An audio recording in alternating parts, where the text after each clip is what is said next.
Every person in the prison has a family member who is also affected by the crime that was committed.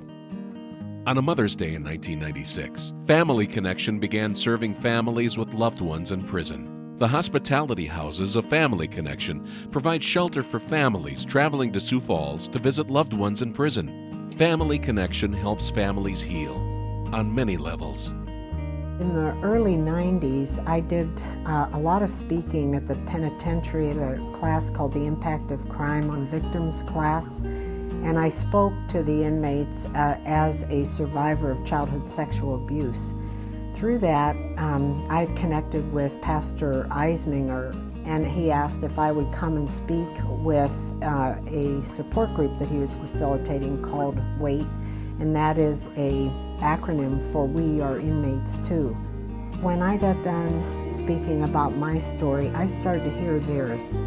Listening to the women talk about other women that they knew who drove into Sioux Falls hundreds of miles with children. Financial means at this point are cut, obviously, because of crime and the primary caretaker being out of the home. So a lot of women and children sleeping in cars across from the penitentiary.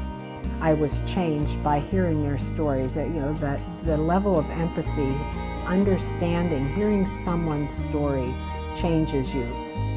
How we got this house is just an amazing piece. We had no money when we started, zero. We got a grant from the Women of the Evangelical Lutheran Church in America, startup grant, to begin looking for a place. The house was paid for by knocking on individuals' doors, one room at a time, where each room was adopted by different organizations in the community. The first Family Connection Hospitality House was opened in 1996. A second hospitality house was opened in 2005. Both houses feature 9 private bedrooms. Guests have access to bathrooms, living rooms, and kitchens in each home. A safe, dignified place where people can take shelter as a family, served with compassion and love.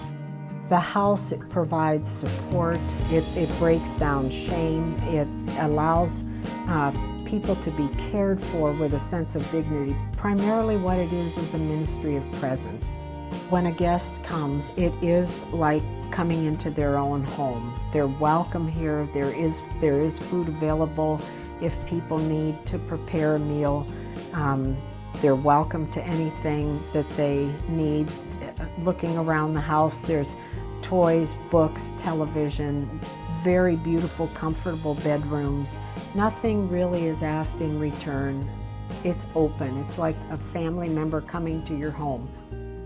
Family Connection inspired the need for a program to go farther, to address the need for support for the children of these families affected by incarceration. Children's Connection was created, which provides support for children who have a close family member in prison.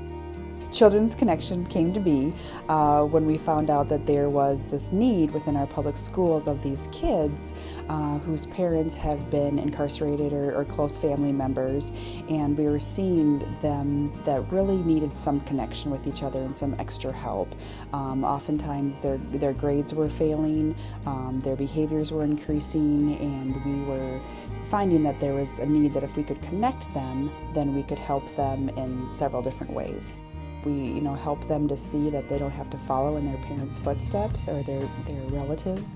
We're able to let them know that they're not alone. We're able to show them that they can make changes in their life, and they have hope for their future to not follow that cycle of incarceration that we often see from a lot of the kids. We have 1,200 men, at least that was my understanding, housed in the South Dakota State Penitentiary.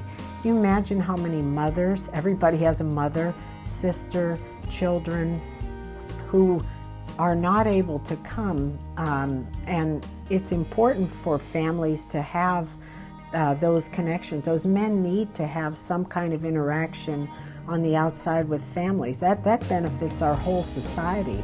It decreases recidivism. That's been studied by 48% if a prisoner is released to an intact family.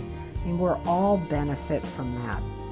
I often hear when I tell people what I do, oh, how can you help those prisoners? They deserve to be there. They deserve to be in jail. And it's not them that we're helping. We're helping the family members that are left behind, that are often the silent, people been on the sidelines that are serving just as much time as the prisoner in the jail, that they're hurting, and that's that's their dad, that's their uncle, that's their brother. It doesn't matter to them what their crime has, but these kids see them still as their relative and their loved one, and so those are the people that we are helping to get through these tough times.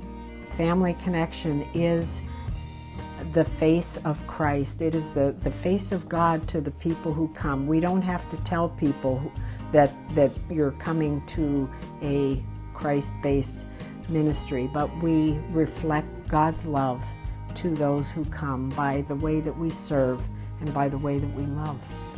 And if we believe that we too have been blessed, as I recognized early in my own life, then we will do whatever it takes to help all those who are among the least of these. Since the opening of the first hospitality house, Family Connection has hosted 11,000 guest nights. In addition, over 5,500 meals have been served to families. And Children's Connection works with nearly 200 children every year in our local schools. But over 550 children in the area have a loved one in prison, so there's still a long way to grow. With Family Connection and Children's Connection, people are coming together to deliver resources and support to break the cycle of incarceration. A ministry of service, a ministry of presence, a ministry of hospitality.